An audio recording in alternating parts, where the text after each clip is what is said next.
Let's look at risk and reward in terms of insurance. Find out if insurance is a good bet or a bad bet. Insurance on, say, a house. We're going to do a situation where we could lose money because of a fire. In a fire, there's 99.9% chance that you're not going to have a fire and it's not going to suffer a loss. And let's say there's a 1% chance that you could suffer a loss due to a fire. Well, if we look at these probabilities and odds, then we need to use a weighted average to find out if it's a good bet or not. We have the risk, we need to look at the rewards.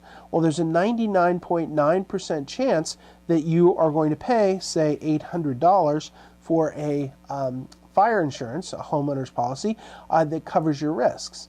Well, the $800 that you're paying here is a loss, and you're going to pay that for 99.9% of the time. But the 1% or the 0.1% of the time, you could have a gain that saves you of, say, $400,000 if there is significant damage to your home due to a fire. So the potential loss is $800 for the policy, and you're going to lose that money 99.9% of the time, and the potential gain is 0.1% of the time, and $400,000 gain, which will offset obviously your cost for fixing your fire damage. So if we have these as the probability, we simply do a weighted average, and we do a weighted average. We find that 99.9% of 800, we're going to round off to approximately $799 is the expected value of the policy here, and the 0.1% times the $400,000 is $400 that would be the gain. So you would be negative $799 plus 400 is expected return if there was a fire. This is fire. This is no fire as your conditions. And of course the difference is negative $399. So this is a bad bet. So I don't know that these are the exact probabilities for a fire, but I'm pretty confident in saying insurance companies don't give you good bets. So when you think of insurance, the bad bet is a negative potential expected return on fire insurance. But we still buy fire insurance. I mean, it's a bad bet. Insurance companies don't give you good bets. They're looking for an edge. So why do we do it? Well, because we can't afford to take a $400,000 risk. This is the key to why you would take a bad bet.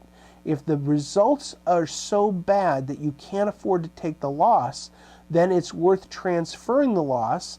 And the loss in this case, the cost of transferring it, in this case is $399. The fair bet would be to price the policy at not $800, but at $400. If they cost you $400 and the odds and the expected return was $400, that would be a fair bet. But insurance companies aren't interested in giving you fair bets and being benevolent. They want a profit.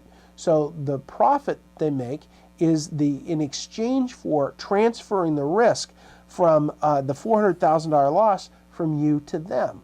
So the way to look at insurance is there is profit in it for the insurance companies, and that profit is based on them transferring the risk to someone else. So they are experts at assessing the odds of an event occurring and then pricing it accordingly so the odds are in their favor. Now, why would you make a bet like that? Because you can't afford to take the risk because the outcome is too devastating.